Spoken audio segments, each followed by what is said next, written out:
This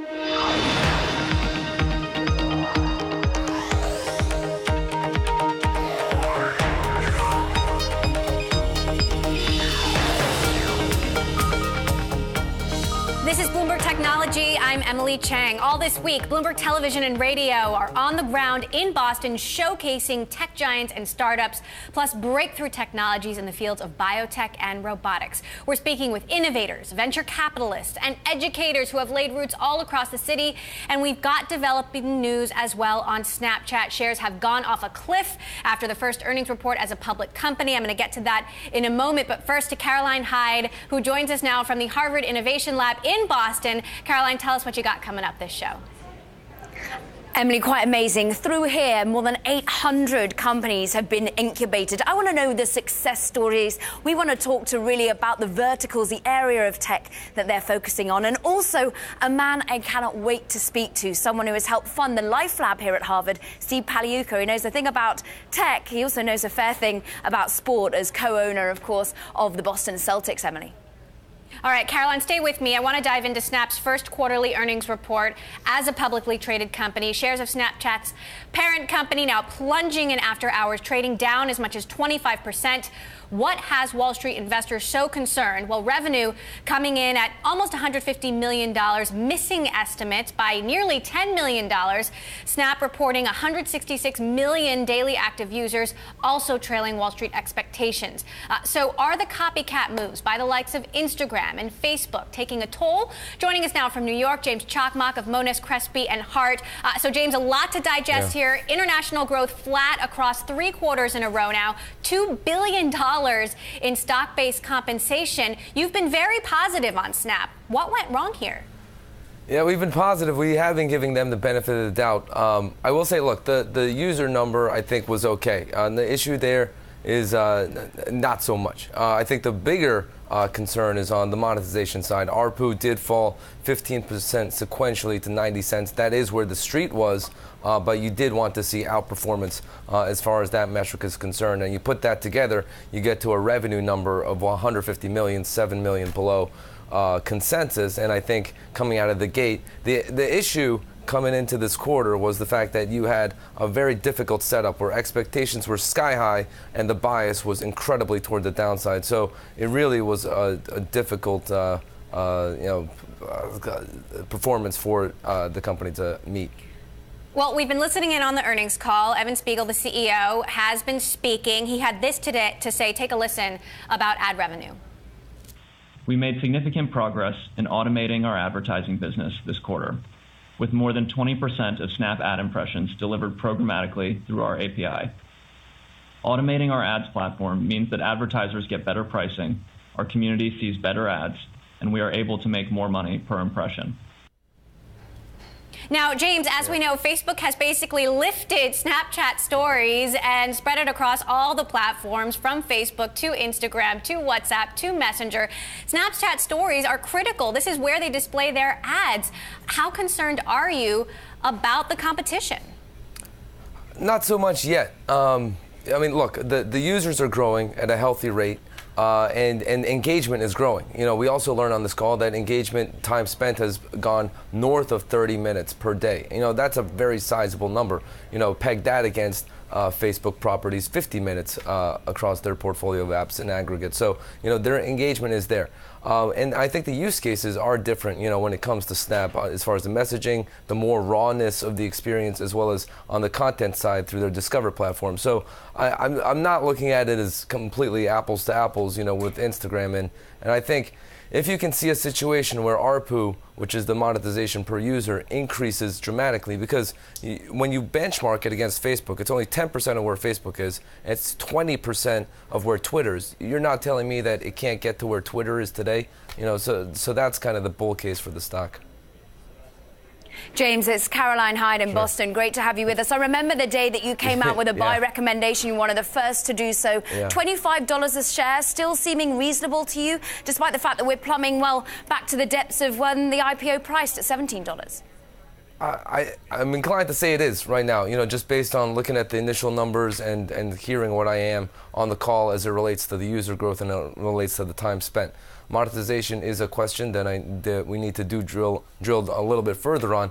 It's unfortunate that we're not getting any more clarity quantitatively on the financial outlook as we look into 2Q and for the year. They're kind of pinning that on our growth is going to be stemming from the timing of our product rollouts. So a lot of questions. There's a lot more explaining to do that we would like to see, but at least the users and the engagement are going in the right direction. So still giving them benefit of the doubt, as you said at the start of the call. I just want to ask more broadly a question about IPOs and how this reflects on it, because Axios, we've already heard from Dan Primark saying this could cause a bit of a cloud around IPOs, internet-based IPOs going forward. Does this make perhaps the IPO pipeline a little bit more worrying when we see this sort of first quarter revenue numbers coming out? Yeah, slightly. Look, the IPO itself was a success. I think you can argue that. I think the issue was, it's interesting because the expectations just got so high with the sentiment so negative. The most bearish people on the stock had the highest estimates. And when you talk to the buy-side community, that was the case as well. So, it was a very difficult company, a very difficult setup to perform against because, they had to do well beyond the rosiest of expectations in order to put the naysayers to rest. So I think it was kind of a lose-lose situation where I think that's a learning lesson that other potential IPOs can take. But the IPO itself, I think you can argue, was okay. All right. Well, Snap shares now down almost 26% after hours. We're continuing to listen in on that call. James, I know you'll be jumping on there. James Chalkmock, analyst at Monness, Crespi & Hart. Thanks so much, Caroline. I'll send it back over to you in Boston. We'll continue to monitor the call and bring headlines as we have them. We will do, and whether we see any analyst changes, only 6 sells on this stock at the moment, Emily. But now let's bring it back to Boston, and we'll be speaking with none other than Bain Capital Managing Director and Boston Celtics co-owner, Steve Paliuka. That's next. This is Bloomberg.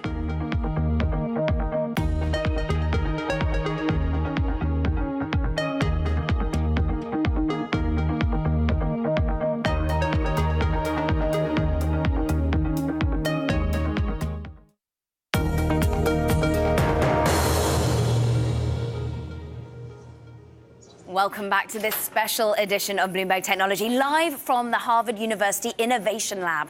And Massachusetts, well, it leads the US in venture capital investment for biotech. One big-time investor that is helping to feed the ecosystem in life sciences is Bain Capital Managing Director and co-chairman Steve Paliuka. And, of course, thanks to a hefty donation from Paliuka and his wife, the Paliuka Harvard Life Lab opened its doors last November. The Life Lab offers specialized equipment to a discount to incubate early-stage life sciences startups. And we got an inside peek at the incubator and looked at what they have in store. The Paliuka Harvard Life Lab is a 15,000 square foot incubator intended to support Harvard-founded life sciences and biotech startups.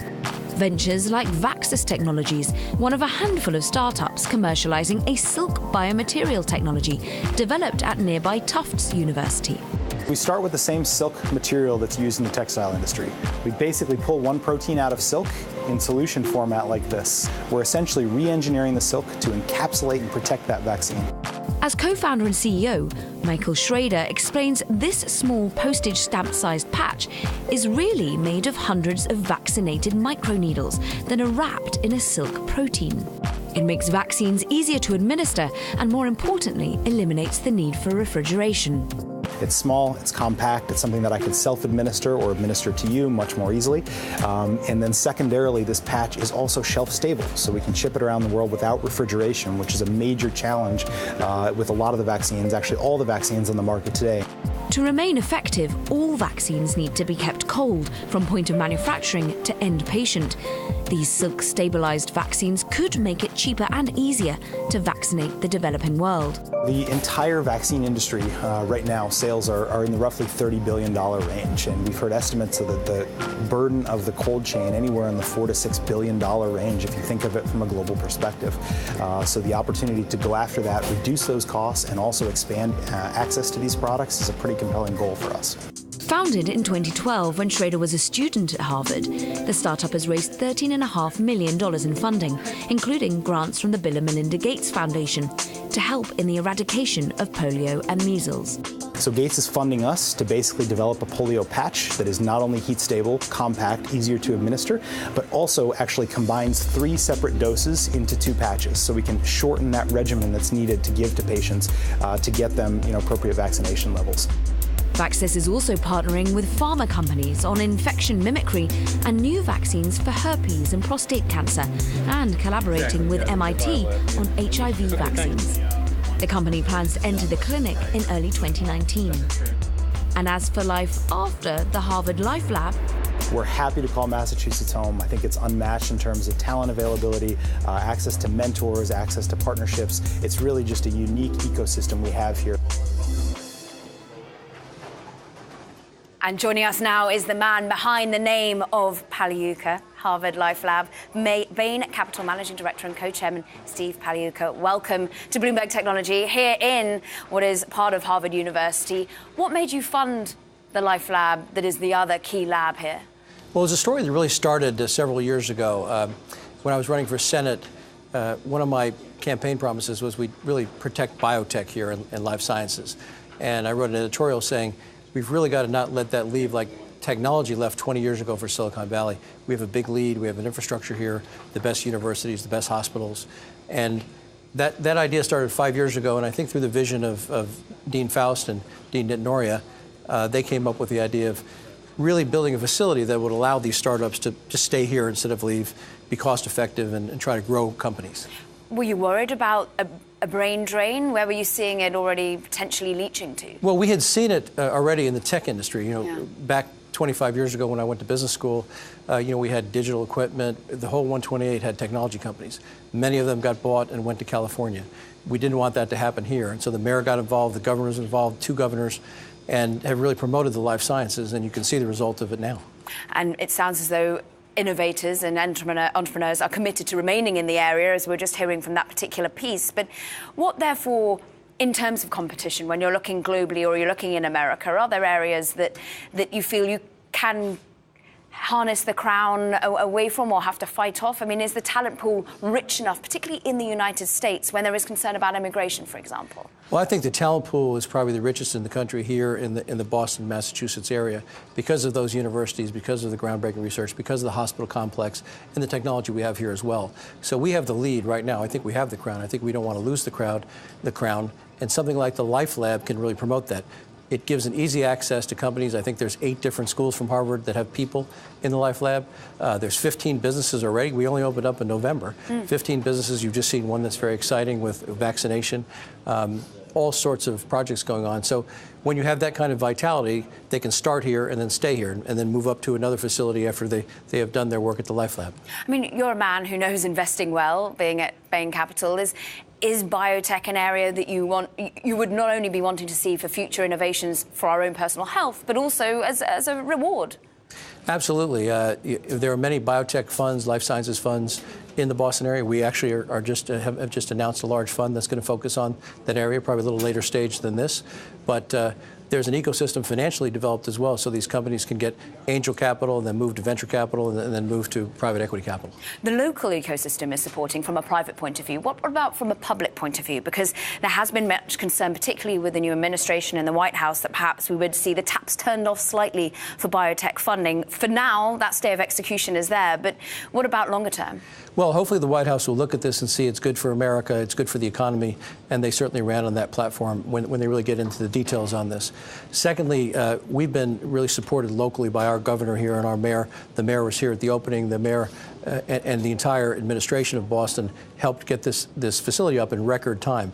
A lot of times these buildings take 5 to 7 years, but due to the help of the governor, the mayor, the Biotechnology Council, Harvard University, Harvard Business School, and the community, it all came together very rapidly. And now you can see 15 businesses already up and running and starting. It's very exciting.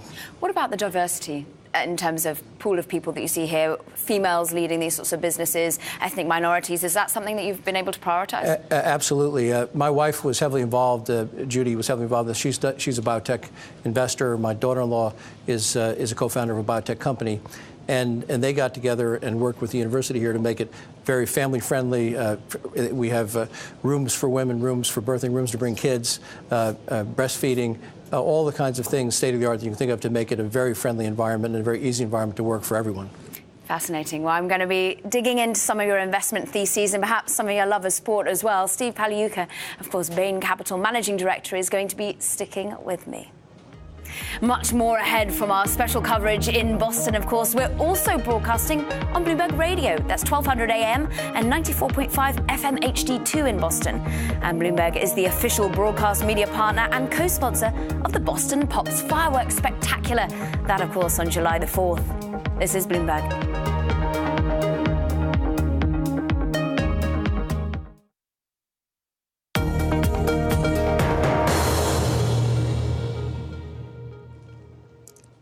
We are live from the Harvard University Innovation Lab, showcasing the innovation, of course, as well as the diversity and the power of Boston's tech economy. Now, the city's status as a major tech hub could not have happened without the help of investment firms like Boston-based Bain Capital. It has global reach and approximately $75 billion in assets under management. Still with me is none other than the Managing Director of Bain Capital and co-chairman Steve Paliuka. Paliuka is also the co-owner of the Boston Celtics. No wonder that you've got the shamrock on your tie today as the playoffs ahead. But before we dive into the NBA, I want to dive into some of your investment hypothesis at the moment as we see record low volatility in the United States, as we're looking at stocks at record highs. What about private equity in the areas that you're looking at? Well, first of all, prices are very high cyclically, and we know that. That's why Bain Capital, we have tried to really be disciplined in terms of the deals we do. And secondly, we're looking for what I'll call transformational opportunities. So, for example, 3 of the companies we have in the portfolio, we bought 2 companies at once and put them together to form a stronger, more strategic, larger company on a global scale. So globalization, putting companies together, looking at areas that we know very well. We're big into technology, into healthcare, industrial, consumer, and we've had great success with that strategy of being disciplined. The great thing about private equity is it's not the stock market. You don't mark to market on a daily basis. You can take a long-term approach. And we try to find companies where we can invest to bring out new products, where we can, again, find a way to take them global. And those are the opportunities we pursue. And those, in my view, are the only opportunities you can pursue in a market where prices are fairly high.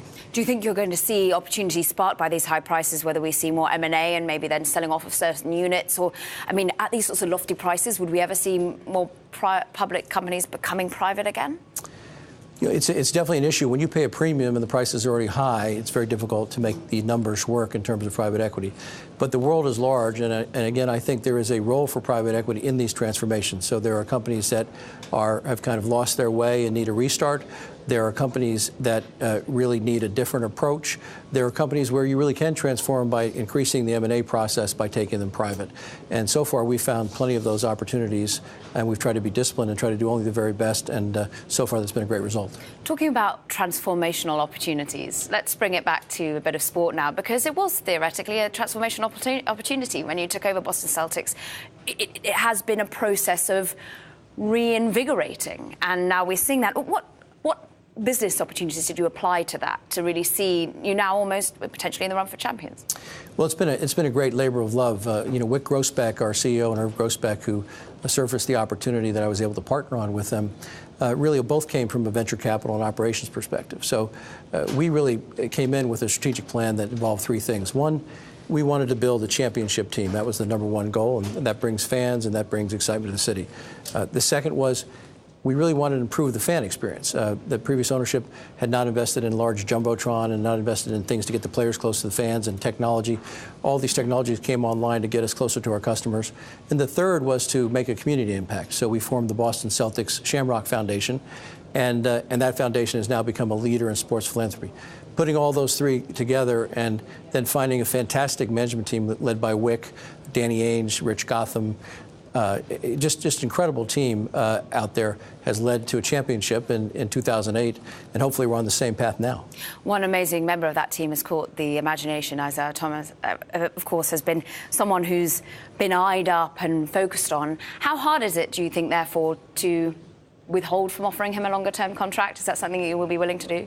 Well, we don't talk about that, and Danny Ainge handles most of that, but I have to say, Isaiah Thomas has been a real profile in courage. I was able to go to the Profiles in Courage dinner on Sunday night, and it reminded me, you look at Isaiah Thomas, had a tragedy in his family, lost his teeth, and still playing for his teammates, and his teammates playing for him, won the Chicago series with the team, and now battling a great Washington team. So it's been very inspirational for me personally and the entire Celtics family to watch Isaiah, fight through this and do it in such a professional and team-oriented way. It embodies everything that you think about the good things about the Celtics.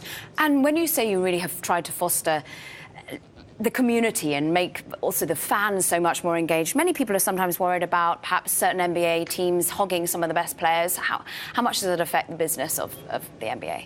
Well, I think your objective is to try to get the best players. So I think there's nothing wrong with that, and you've got a plan for that. Danny's done a fantastic job. He takes a 5-year perspective in terms of trying to build a championship team. So we have salary cap space to get a free agent this summer. We have a very high draft choice. We have the highest probability to get the first pick through a trade that we pull off. So the combination of getting young players, getting free agents, and making beneficial trades, can bring you a championship. And Danny seems to have found a great formula. And I think, again, stepping back, one of the keys to the Celtics' success is we've really backed great folks. We've had the same folks in place almost longer than anybody in the NBA, and it's really paid dividends. So the patience has paid dividends. Steve Paliuka, it's been wonderful speaking to you. Good luck tonight with great the players. to be here. Bain Capital and co-chairman Steve Paliuka. Much more from Boston coming up next. This is Bloomberg.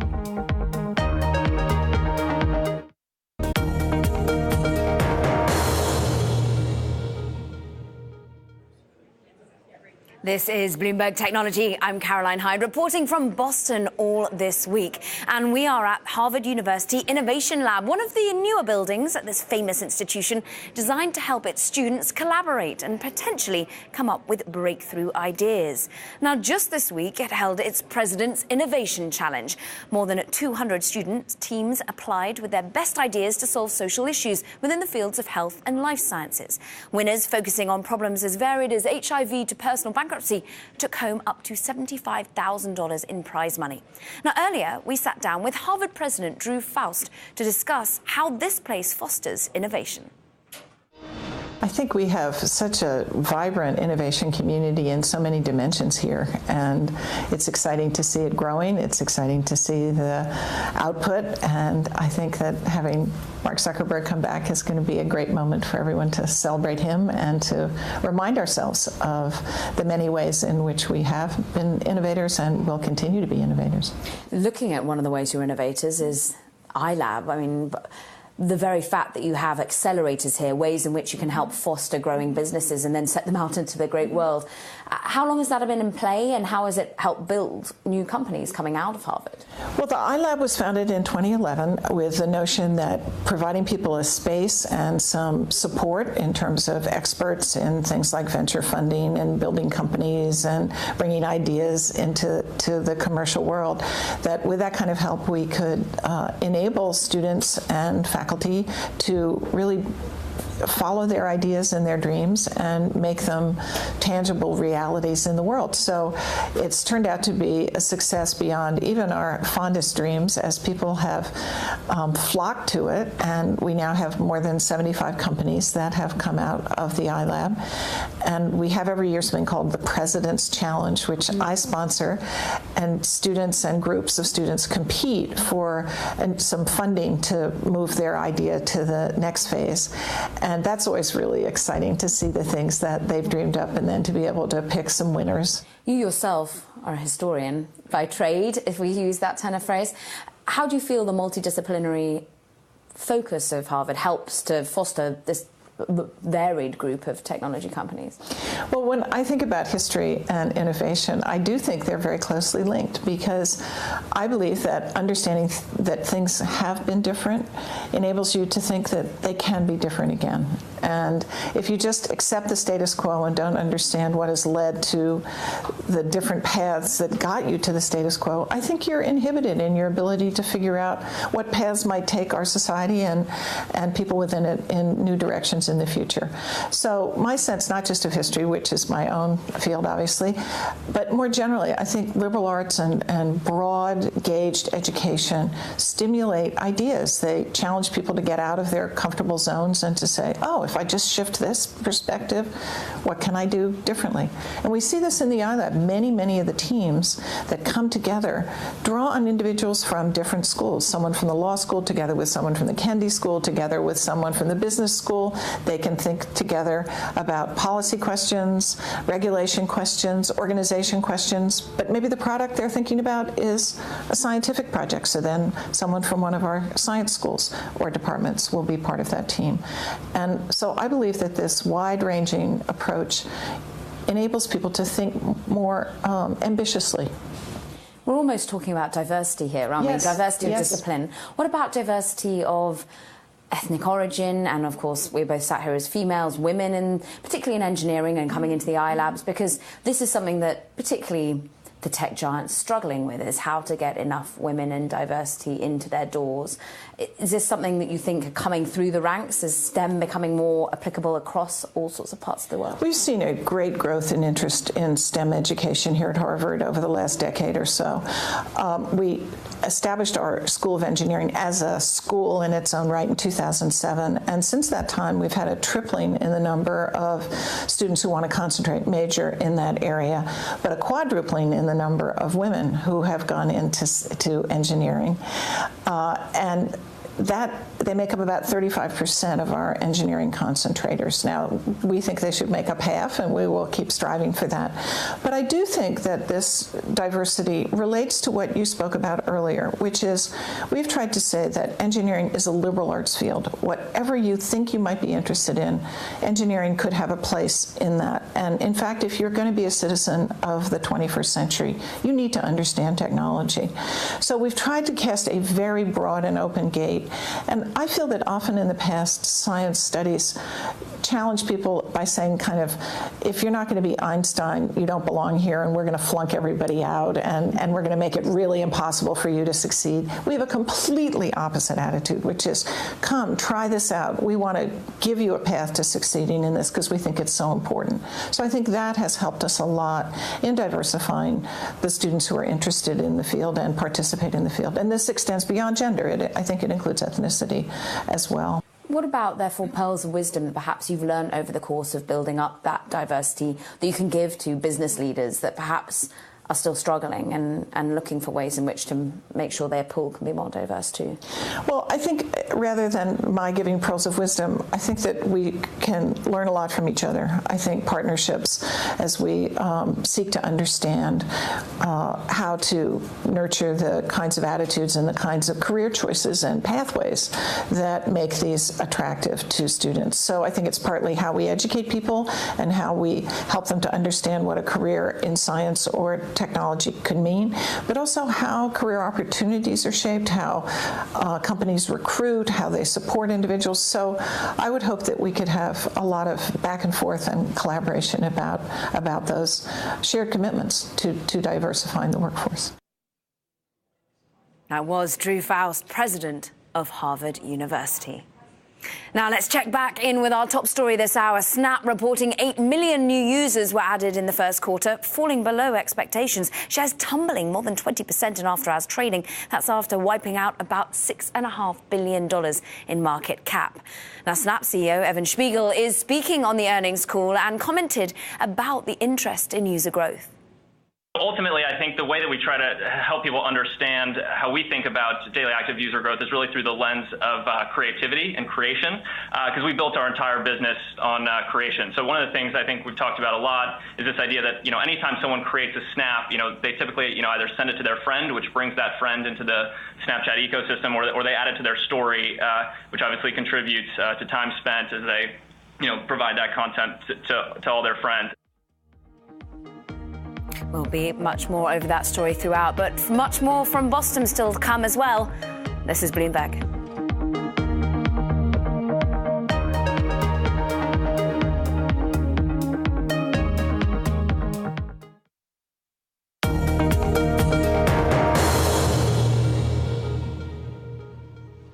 Now, the Harvard Innovation Lab, or iLab as it's known, is aiming to give its future innovators a leg up. Open to students across the university, the lab offers a unique space for collaboration and education. A keystone initiative of the Harvard iLab is its venture incubation program. Now, every semester, teams apply to participate in the 12-week program that combines mentorship, workshops and introductions to funding. That's to help move the startups further and faster. Select post-graduation teams move on to Harvard's Launch Lab. That's a co-working program of funded alumni ventures. Now, we got an inside look at one of the companies in the program.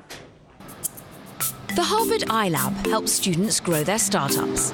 Launched in 2011, it's a 12-week incubation program that combines mentorship, workshops and a connected networking community to move ventures further, faster. One of them is Shield AI. My combat experiences in Afghanistan led me to found Shield AI, and it was basically a recognition, which a lot of people have, a lot of combat veterans have, that technology could prove very useful on the battlefield if it was autonomous. Brandon Seng founded Shield AI in 2015. Headquartered in San Diego, California, Seng is earning his MBA from Harvard Business School. So this drone is different than the other drones that you see on the commercial markets today because it doesn't require a pilot. So you see a lot of drones advertise themselves as autonomous drones, and what they're doing is they're following GPS waypoints. And so our drone does not require GPS to navigate. So using simultaneous localization and mapping, which are a lot of the same technologies you see in driverless cars, it is able to navigate its environment and find these threats for the operators outside about to conduct a clearance. The company has raised $10.5 million in funding. Harvard's network is incredibly powerful, and it allows you access to people with capital. And currently has contracts with the Department of Defense and the Department of Homeland Security. But Shield AI exists in a fast-growing market with competitors. The global market for commercial applications of drone technology, estimated at about $2 billion in 2016, will balloon to as much as $127 billion by 2020, according to PricewaterhouseCoopers. Shield AI plans to deploy its first product later this year, but the mission is far from complete. Down the road, there are certainly other applications. Search and rescue, law enforcement are the first ones that come to mind, but there are other applications that are interesting, but we're really focused on our mission of protecting service members and innocent civilians with these systems. Now, with more on how Harvard's innovation labs are helping students and alumni launch startups, we're joined by Managing Director Jody Goldstein. Wonderful to have you with us, Jody. And we're just hearing about drones, but you've had, 800 incubated here under your tenure. What verticals are we seeing? What areas of specialization? Is there any sort of theme? Actually, the theme is diversity and breadth of ideas. It's so inspiring to me to see so many ventures coming up with new and novel ways to solve big problems in the world. Big problems in the world. Let's talk, therefore, about the diversity of that. Where are your students who are building these businesses coming from? Are they largely US-based, or are they coming internationally? And is that in any way under risk under the current administration? Well, it's really interesting. We're so fortunate to have the best and the brightest coming from all over the world to attend Harvard. We support all 13 Harvard schools. And students are coming together to the iLab to collaborate, and we nurture and support innovation. It's interesting that, of course, some of your better-known alumni, Mark Zuckerberg, Bill Gates, dropped out because they had such good ideas. Is this almost a way of steering students to complete their studies and ensure that they can go on and get the growth potential and company ideas that they've already had? Yeah, well, our reason for existence is to nurture and support entrepreneurship and innovation in this one Harvard fashion. But a natural, happy byproduct of that is that students no longer need to drop out. It's actually better if they stay in school. The amount of resources, and I think most importantly, the community that they find here of like-minded entrepreneurs coming from a diversity of backgrounds and skills and interests, allowing them to meet around a shared passion. That's where innovation really happens. I know it's so hard to do when you've had 800 children that you've helped grow through this, but are there any real success stories that outside of these hallowed walls we'd have heard of these companies already? I think you will soon, for sure. We do focus primarily on inputs rather than outputs. It's not based on financial success necessarily, but so many of our ventures are actually going out into the world and have a lot of traction and have raised a lot of money and are on their way to success. So we're super excited for them. I've actually heard of a couple. I think Handy is one that I already personally use. But what about, therefore, some of the pain points? You yourself are an entrepreneur. You're someone who sold many a business. What do you find the entrepreneurs come to you with most for guidance? Yeah, I mean, I think this idea of finding like-minded entrepreneurs, a supportive community that sits alongside the academic curriculum, giving them an opportunity to put their ideas to use, to practice, to iterate, to fail with no consequences. And if we can help them do that while they're still in school, get them further, faster, as you said, increase their likelihood of success by offering them access to resources, space, advisors, mentors, workshops, skill building, we really do think that we can put them out into the world poised for success. 6 years and you already got through 800. I'm sure you will. Thank you so much. It's been great having you here. And thanks for hosting us as well. It's a great space to be in. Of course, that was Jodie Goldstein, Managing Director of the Harvard Innovation Labs. Now, coming up, robotics takes center stage here in Boston. We'll sit down with the CEO of iRobot, Colin Angle. This is Bloomberg.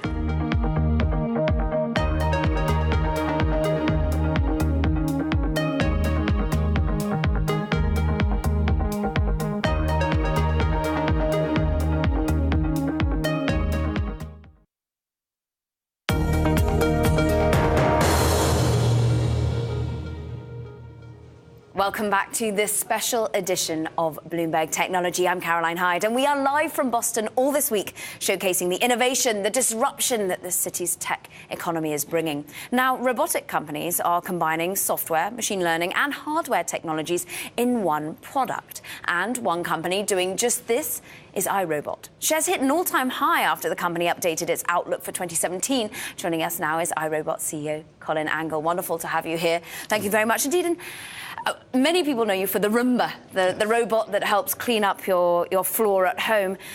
How much has the Boston ecosystem helped build the success story that we're seeing hit lofty heights when it comes to the share price? Well, the innovation required to go and create something as new as the Roomba requires innovation, requires people with new ideas and access to a body of talent to come in and go and create these inventions. And so the Boston educational system is second to none in the world, and we've been able to go harness students coming out, and here we are today. Harness new students, harness also new board members. And it's interesting, when you brought those board members on board, they were looking at Internet of Things, SaaS, we're looking at software as a service. These were areas that you said this is why you should have them on. Yes. What, therefore, next from iRobot? Well, the smart home is becoming a very important thing. And as more and more things get connected in our home, we have to deal with the question of how do we organize and control it. And you might think that's an AI problem, but it's really not.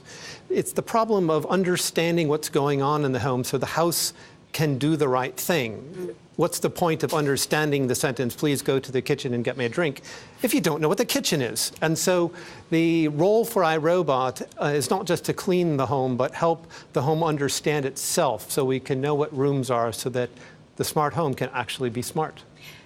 And your home can be smart in the United States. You're helping do that. What about regional demand? Are you seeing any hotspots? Is Asia picking up? Where are you seeing demand for your products? So the extraordinary growth that we're enjoying is broad-based. We're seeing Europe growth in Europe. Obviously, growth in China is fantastic. In Japan, one of the interesting things is one of our newest product launches, the Brava Jet, a floor mopping robot, is doing fantastic, particularly in Asia, where hard floors are actually far more common than here in the States. And so that it's grown to outpacing the growth rates of Roomba by significant margins in Asia. A mopping robot, get me one of them. Also, though, I'm thinking closer to my home, Europe, we have Dyson, which is a private company. Quite often you need the space for the sort of R&D to be private. You went public. Yes. back in 2005, and there's been some activist investors that sometimes have questioned the R&D. How much have you been able to fend that off and commit to the development that you really need and the money you need to put into that? Well, I think that the success of our strategy is evident in the success the company is enjoying, that we can't just invest to optimize for today. We need to go and come up with the technologies that are going to allow the next generation and the next generation to truly differentiate ourselves from the competition. And so, doing that as a public company is possible if you have investors who understand this, so that, yes, we need to invest in R&D. We also need to develop a very exciting bottom line and a growth rate. And so it's a balance of things, which I don't think is a bad thing. I think it can be successfully accomplished by attending to profitability, R&D, and growth responsibly. You talked about the talent pool that is so well fed here in Boston from the academic institutions. You've also got offices, whether they be in London and in Asia. How are you talking to the institution? How much at the moment is the government perhaps affecting your business decisions here in the US when it comes to talent pool, immigration? Is that affecting your business at all? I think that it's something that we watch very carefully and we're concerned about. Thus far, nothing has happened that would dramatically impact our ability to operate. Certainly, our international diversification is important. Having engineering labs and capabilities outside the United States is something that is interesting for us to ensure that we have access to the global talent pool that innovative companies truly require. So far, so good, though, and we have the majority of our research and development here in Boston and California. It's been wonderful getting your insight and expertise as to what Boston has to offer you, and indeed how we can all keep our homes a little bit tidier with the help of a robot or two. Wonderful to have you with us. Thank you so much. That was, of course, Colin Angle, CEO and co-founder of iRobot. Now, that does it for this edition of Bloomberg Technology. On Thursday's programme, we'll be broadcasting from General Electric's temporary headquarters after breaking ground this week on a brand new complex in the heart of Boston. And we'll hear about the project from the CFO, Jeff Bornstein. This is Bloomberg.